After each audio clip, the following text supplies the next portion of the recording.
Alright, so what's up you guys, it's your boy X and we are back at it again with another Memoria Freese video. So for today we don't have too much going on outside of a new batch of units. That said, I am expecting this video to take quite a while because the batch of units is actually quite big. There's a total of 7 units to get right now, which is more than normal, so I think we should just dive right in and don't waste any time. To start it off, we have a new Seer, which finally came around after such a long wait. Seer is actually built quite nice this time, and what she does is buff one unit with agility, dexterity, physical and magic resist plus 10%, and on top of that she has a status debuff for -3 turns for allies. That's it as far as Seer goes. I'm just really happy to finally see her come along in a banner with beautiful art as well. Then to go over to the next assist, we have Miyah, which is a second assist and the final assist out of the new batch, and what he does is he buffs allies with magic plus 15% and debuffs the enemy with critical and penetration rate -25%. A very solid magic assist to say the least, so if you do happen to run a magic team, then you might want to consider pulling for him, especially if he gets put on a good banner, because this man will go hand in hand with some of the units out of this batch. For example, we have a great pairing with our next unit, which is a free Cassandra, and she's a magic unit, which is not too surprising I'd say. However, to get right into what she does, for her SA she has an ultra wind magic attack with temporary magic boost and a 40% chance at sleep effect triggering. Then for her actual skill set, for her first move she has a mid wind magic attack with high encounter, and for 4 turns she debuffs the enemy with a critical and penetration rate -20%. Then for her second attack she has a high wind magic attack with high on guard, and for 4 turns she buffs herself with magic and wind damage plus 30%. And for her last attack out of her moveset, she actually has a buff. For 4 turns she buffs the allies with 20% HP regen and has a 20% chance at triggering the sleep effect. And for her passive, she nullifies magic for 1 turn. So as you guys might have concluded yourself, she's a very well made magic unit and pretty much has a Miyah built into her first attack,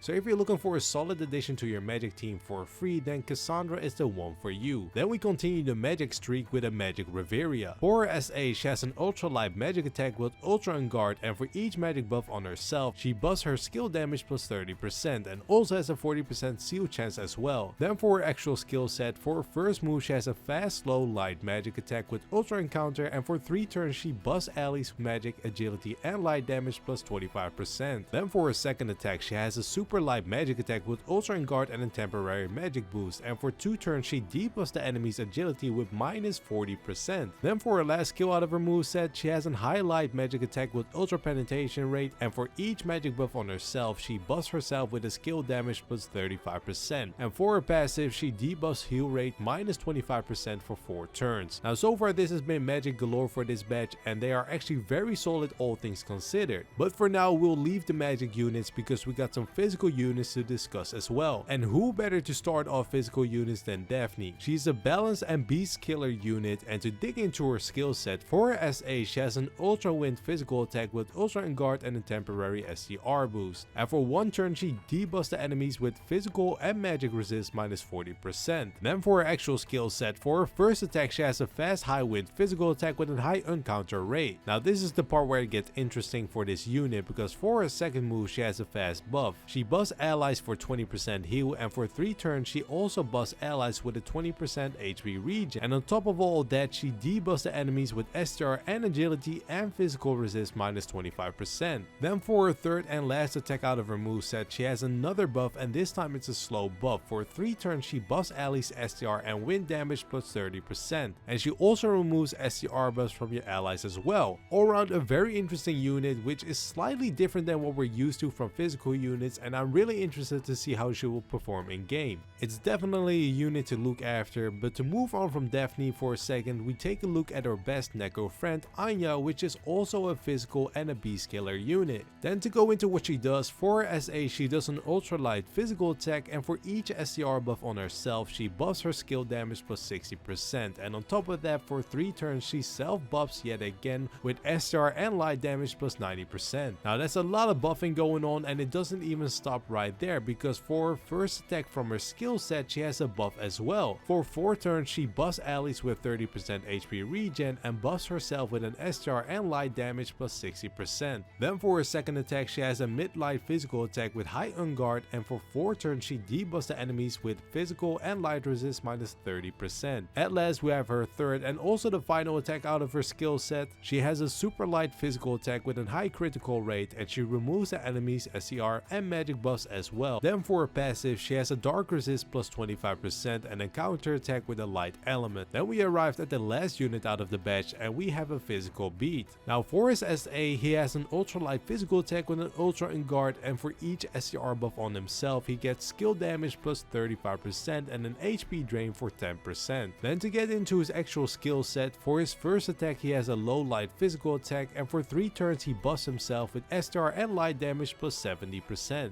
Then for the second attack he has a super light physical attack with high penetration rate and yet another self buff, which is a status buff plus 3 turns. Then for his last attack out of his skill set, he has a high light physical attack with an ultra critical rate, and for each SCR buff on himself, skill damage will get buffed with a plus 35%. For his passive, he has another 50% damage HP drain, meaning he'll get some health back. Now those are quite a bit of units to swallow. I would normally go in depth on the units in the same video, at least to some extent, but I'm afraid that won't do for today's video considering we have so much to talk about. So chances are quite high I'll talk about the units themselves and the meta overall in a different video, because it's quite a topic, and if you look at how the game is moving as of now, you can tell that they're trying to move the meta, but they seem to struggle with it at the same time. So definitely weird times for the game regarding the meta. So I'll pick that up in a different video. However, meta or non-meta, I'm interested in hearing what you guys will be aiming for from this batch. Personally, I'm not aiming for specifics outside of the waifu, so pretty much a regular for me if you know me by now.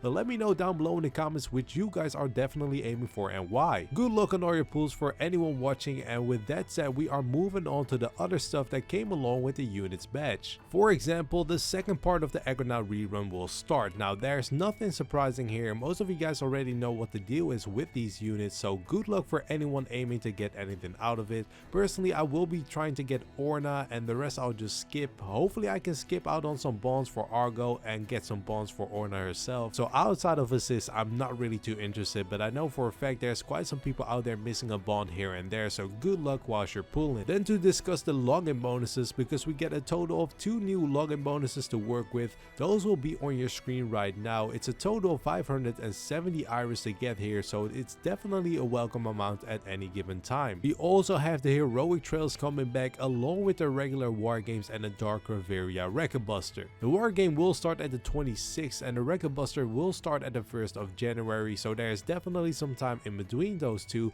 Make sure to do them however, because you will need the iris with how fast they are releasing stuff left and right. And of course we can't forget about the whales this time around either, because we are receiving quite some cool stuff with a price tag slap onto it as well. For example, we are getting some previous unit reruns with a variety of units to take into account. Those banners should be on your screen right now, and as you guys can see, it's quite interesting to see what they're going for. These are all 3-step banners which cost a total of 250 iris per run, so make sure to do the math before heading into town with these. Outside of those banners, we also received the werewolf bundles, which are no different than the regular bundles that come along with new banners. We have some hero light sales available for the upper wheels as well, and last but not least, we have the Orario loot bags returning for the end of the year. They're quite stacked with content, but do take into account that these will probably be on the pricey side of things. However, looking at what you're getting back from it, it really isn't that bad of a deal altogether. And that sums it up for today's batch of news. Whilst it wasn't particularly a lot of variety that came up on us, I feel like it will feel like it's a lot considering the batch of units has been triple of what we have been getting so far for quite a while. Normally we get something like 2 new units from an anime gacha, so seeing them drop 7 up on us is quite a change. However, to make sure you guys aren't forgetting a single thing, our lovely waifus will show us an overview of everything that will go down in Memoria Town. Feel free to screenshot it or come back to the video in case you aren't sure or might have forgotten something, or leave a comment so I can get back to you as soon as I can. So that was it for today guys. It was your boys LJX coming back at you again with the Memoria Freese news.